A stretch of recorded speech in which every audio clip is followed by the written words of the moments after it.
Hi, my name is Joshua Miller. I'm a senior at Bloomsburg University who's majoring in political science.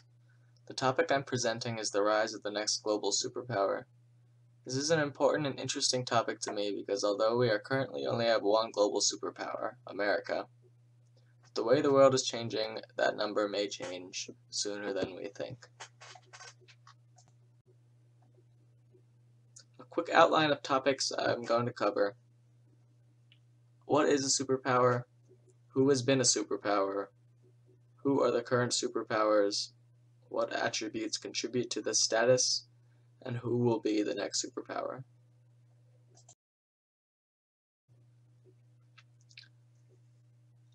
What is a superpower?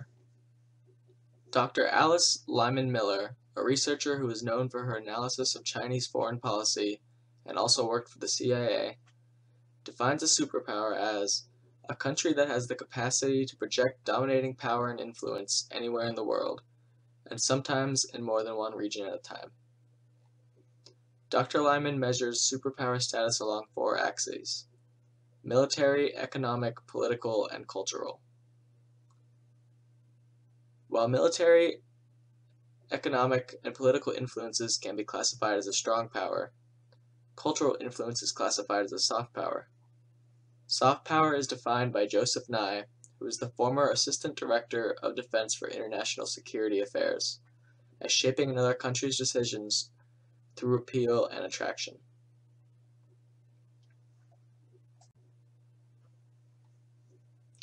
So when did the first superpower come to be? Some historians would include ancient Rome and Egypt as the first global superpowers due to their long and extensive reaches, or perhaps Napoleon's empire. Before World War I and World War II, Britain was considered to be the world's superpower due to their massive influence around the world by their colonies. But these great wars weakened Britain, allowing the US and Soviet Union to step in. Since all of the fighting happened in and around Britain's sphere of influence, they were the most affected, and the US remained mostly unscathed. These two countries, the United States and the Soviet Union, were diametrically opposed, with the US promoting liberal democracy and a free market, and the Soviet Union promoting a single-party communist regime. They created treaties against each other, such as the Warsaw Pact and NATO. The time period after World War II, up until the collapse of the Soviet Union in 1991, resembled a world-sized chessboard, with both sides engaging in proxy wars, using the countries they were allied with to fight their battles for them to avoid any serious consequences. This time period could be classified as having bipolar center of power. Once the Soviet Union fell, America was the sole superpower. So who are the current superpowers? Post-Cold War marked the first time the world could be considered to have a unipolar center of power. This means that America is number one in all areas of military, technology, economy, you name it. That is kind of simplifying the world. Really, there are numerous great powers, and some could argue that today, the US is merely the top countries that are close to it. Take China, for example. Their GDP is growing faster than us, and will soon overtake ours if things don't change.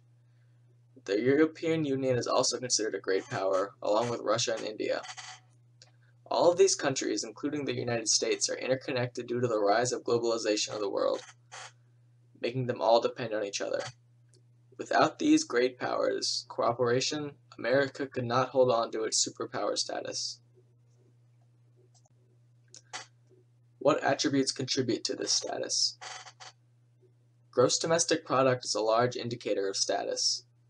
More money generally means more influence throughout the world. It is a good indicator for which countries are gaining power. Military force is also important, as it allows you to force your country's agenda.